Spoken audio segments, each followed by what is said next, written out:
I was pressured by my family to manipulate my college essay, which is why I'm reading this one. Reading my paper was like looking through a keyhole at my own life. I'd written all 623 words, yet none of them felt like mine. None of them demonstrated my compassion, my intellectual curiosity, or my fortitude.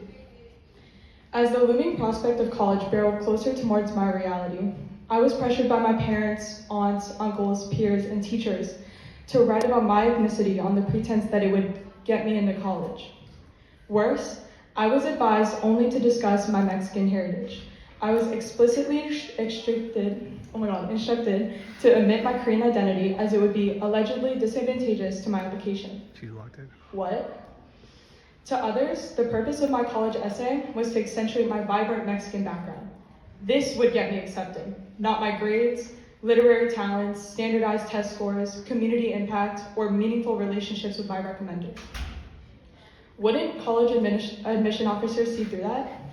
As I wrote and rewrote words that felt performative, suppressive, and exploitative, I thought critically about why that was.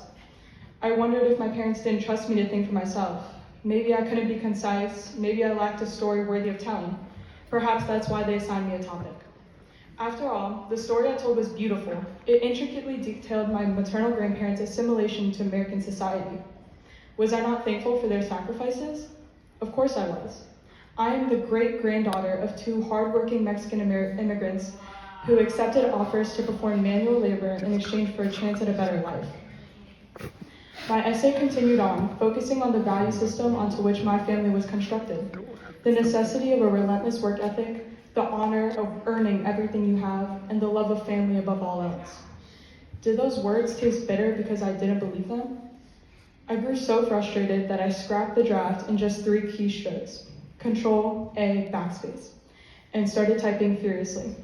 I relinquished the mental, glittering, adamant boundaries I constructed about what was off limits and wrote. I realized that disproportionately describing my status as a Mexican American in a cheap, tactless shot at college admission obscured and diluted my strengths. I want to be a writer. I want to go to college to become an authentic, impartial, and ethical journalist. What would it make me if I could only account for one side of my own story at my first opportunity to write in an open format? I am my own eyewitness. I know a strictly Mexican narrative is false.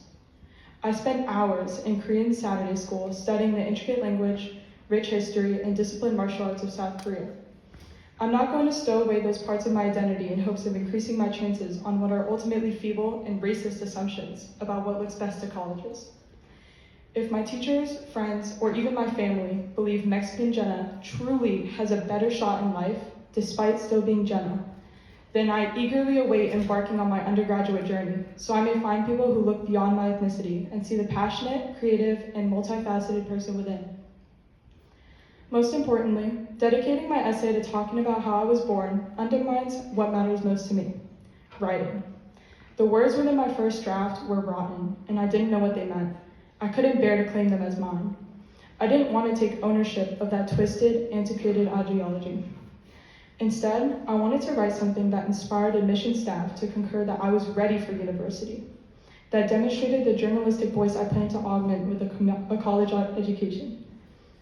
I want to write something that aligned with my unwavering moral compass, that didn't spout what others told me to say. I looked forward to refining and amplifying my voice in college next year, a voice that is undeniably mine, one that is, above all, used for good. Ooh.